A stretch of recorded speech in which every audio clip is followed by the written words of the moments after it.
Hello friends, Payel's কিচেনে সবাইকে স্বাগত জানিয়ে শুরু করছি আমার আজকের রেসিপি। আজকে আমি তোমাদের সাথে খুবই সিম্পল একটি রেসিপি শেয়ার করছি, যেটি বিভিন্ন স্ন্যাক্স আইটেমের সাথে পরিবেশন করা হয়। টক ও মিষ্টির সংমিশ্রণ ইমলি সস তোমরা বাড়িতে একবার বানিয়ে নিলে ফ্রিজের বাইরে 6-7 মাস, এছাড়া নর্মাল ফ্রিজে বছরখানেক স্টোর করে খেতে পারবে। তো চলো বন্ধুরা, দেরি না করে রেসিপিটি এবার তোমাদের সাথে শেয়ার করি।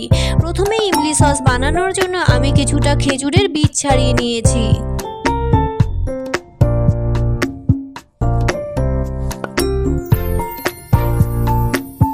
এবারে আমি কিছুটা নতুন তেঁতুল ভিজিয়ে নিয়েছি আর এর মধ্যে বীজ ছাড়ানো খেজুরগুলো দিয়ে দিচ্ছি। আমি নতুন তেঁতুল ইউজ করেছি যাতে কালার ভালো আসবে, আর তোমরা যদি মনে করো পুরনো তেঁতুল ইউজ করবে তাতে কিন্তু সসের কালার একটু কালচে আসবে। এবারে খেজুর আর তেঁতুলগুলি ভিজে নরম হয়ে গেছে, এগুলিকে আমি মিক্সিতে পেস্ট করে নিয়েছি। তোমরা চাইলে হাত দিয়ে চটকেও নিতে পারো। এবারে তেঁতুল আর খেজুরের মিশ্রণটিকে আমি একটি স্ট্রেনারের সাহায্যে ছেঁকে নিচ্ছি।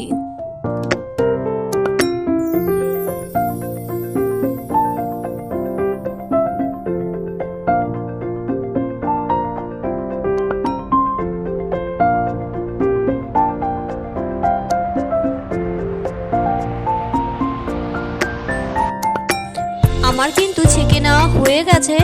এবারে আমি ওভেনে বসিয়ে দিয়েছি আর বসিয়ে দিয়ে অনবরত নাড়তে থাকছি। এবারে কিছুটা নুন আর মিষ্টির জন্য স্বাদ মতো চিনি দিয়ে দিচ্ছি।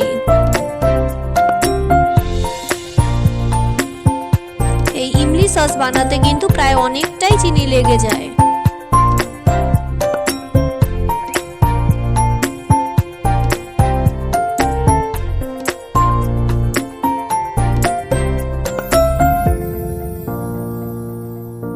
এই ইমলি সস কিন্তু অনবরত নাড়তেই হবে, নইলে কিন্তু আবার নিচে লেগে যেতে পারে।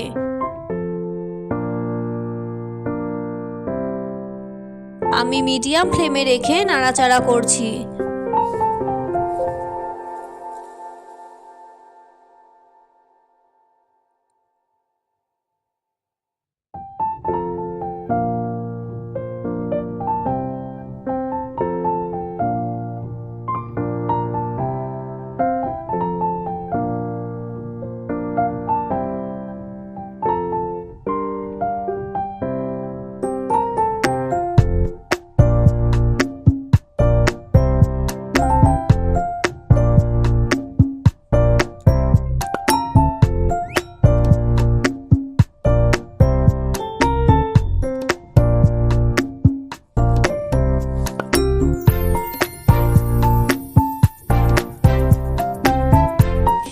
আমি সসটিকে এইভাবে নেড়ে নেড়ে মোটামুটি একটা মিডিয়াম ঘনত্বে এনে নেব।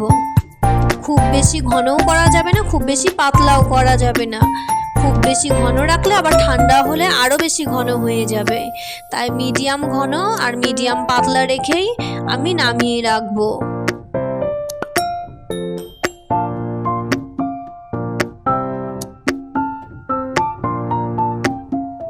আমার সস কিন্তু রেডি হয়ে গেছে।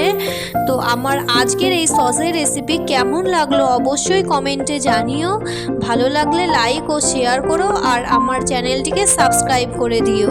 দেখা হচ্ছে নতুন রেসিপি নিয়ে। ততক্ষণ পর্যন্ত সবাই সুস্থ থেকো, ভালো থেকো। আসছি, টাটা।